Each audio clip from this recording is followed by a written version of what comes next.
أعوذ بالله من الشيطان الرجيم.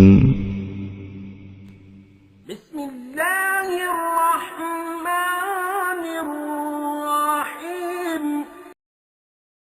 كل نفس ذائقة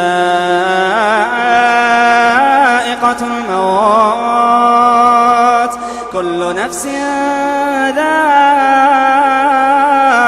الموت، وإنما توفون أجوركم يوم القيامة، فمن زحزح عن النار وأدخل الجنة فقد فاز. فمن زحزح عن النار وأدخل الجنة فقد فاز. وما الحياة الدنيا إلا متاع الغرور، وما الحياة الدنيا إلا متاع الغرور.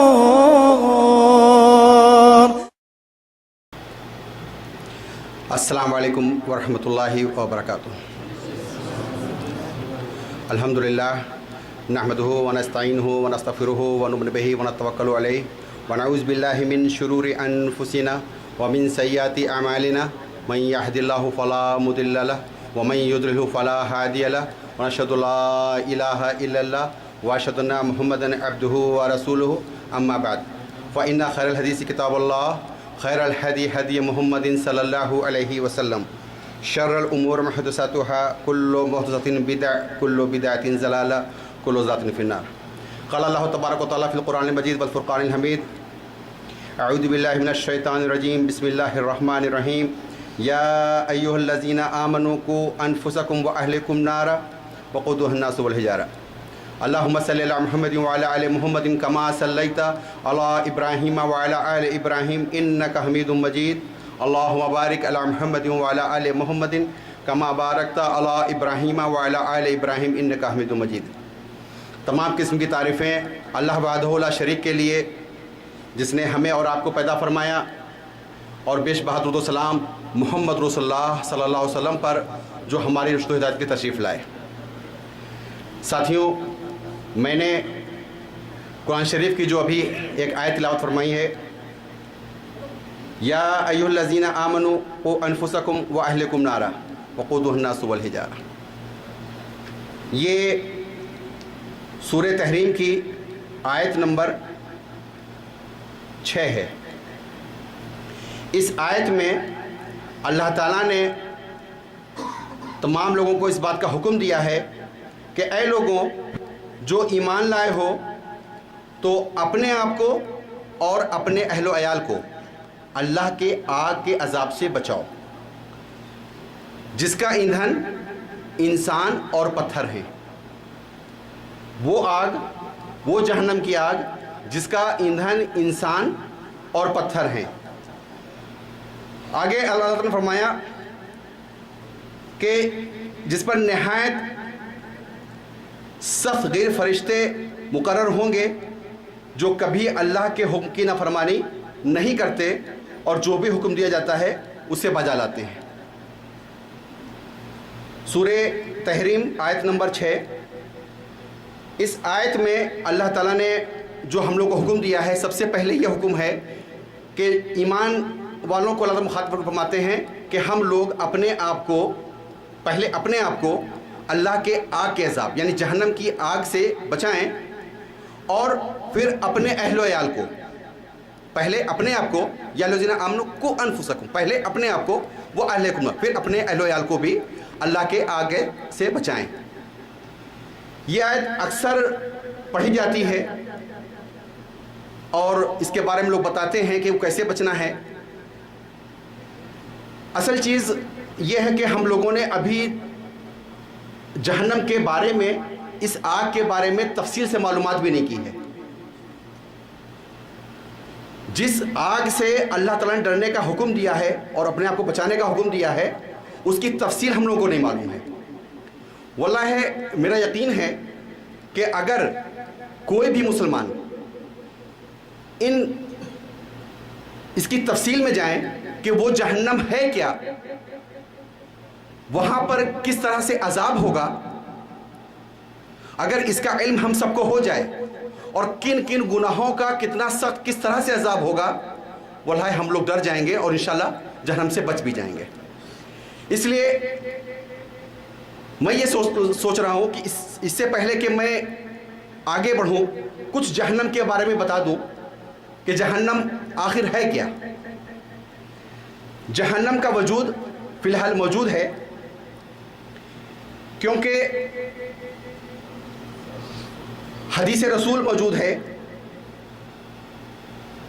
حضرت عبداللہ ابن عمر سے روایت ہے کہ اللہ کے رسول صلی اللہ علیہ وسلم فرمایا کہ جنت تم میں سے کوئی آدمی، جب بھی کوئی تمہارے میں سے کوئی فوت ہوتا ہے تو قبر میں اس کا ٹھکانہ اس کو دکھا دیا جاتا ہے۔ جب بھی کوئی شخص انتقال کرتا ہے تو قبر میں اس کو اس کا ٹھکانہ صبح شام دکھایا جاتا ہے۔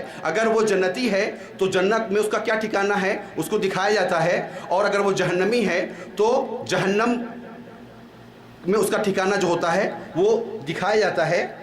یہ حدیث جو ہے صحیح بخاری کی ہے۔ جہنم میں 7 دروازے ہیں۔ جہنم میں مختلف درجات ہیں، مختلف درجات ہیں۔ سب سے نیچے کا جو حصہ ہے، نچلا حصہ جو ہے، وہاں پر منافق ہوں گے، کافر نہیں ہوں گے۔ وہاں پر سب سے نچلے حصے میں منافق ہوں گے۔ منافق کیوں ہوں گے؟ منافق کون ہیں؟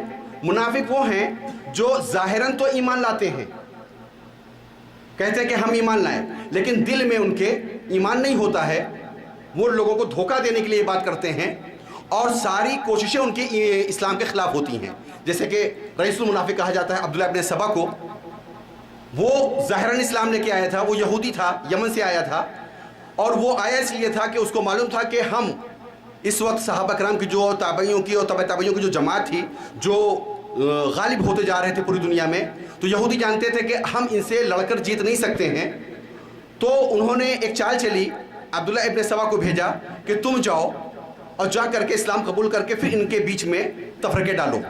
تو وہ جب آیا اور اسلام قبول کیا، ظاہراً اندر سے وہ یہودی ہی تھا، لیکن ظاہراً صحابہ کرام کہتے ہیں کہ اس کی نمازیں، اس کا تقویٰ اور پرہیزگاری جو دیکھنے میں ہم لوگ کو آتی تھی، ہمارا اپنا عمل جو ہے اس کے آگے پھیکا نظر آتا تھا۔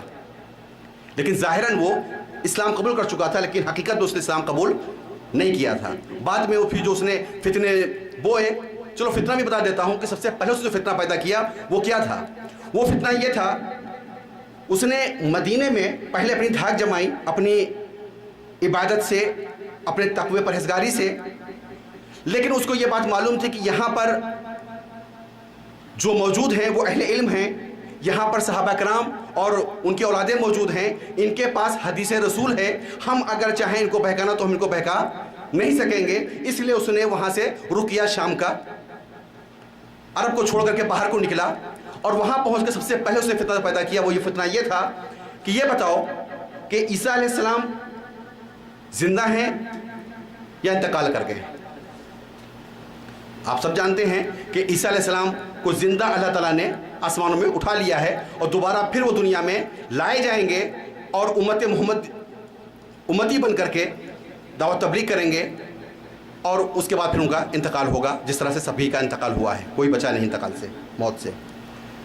تو اس نے یہ فتنہ پیدا کیا کہ عیسیٰ علیہ السلام جب زندہ ہیں تو ہمارے نبی محمد صلی اللہ علیہ وسلم تو اشرف الانبیاء ہیں، سب سے بہترین نبی ہیں، تو ان کو موت کیسے آ سکتی ہے؟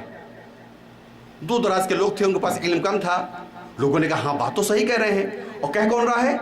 مدینے سے آئے ہیں، بڑے تقویٰ پرہیزگار والے ہیں بھائی، بڑے نمازی ہیں۔ بعض لوگ ان سے جڑ گئے، ایک فرقہ نیا پیدا ہو گیا۔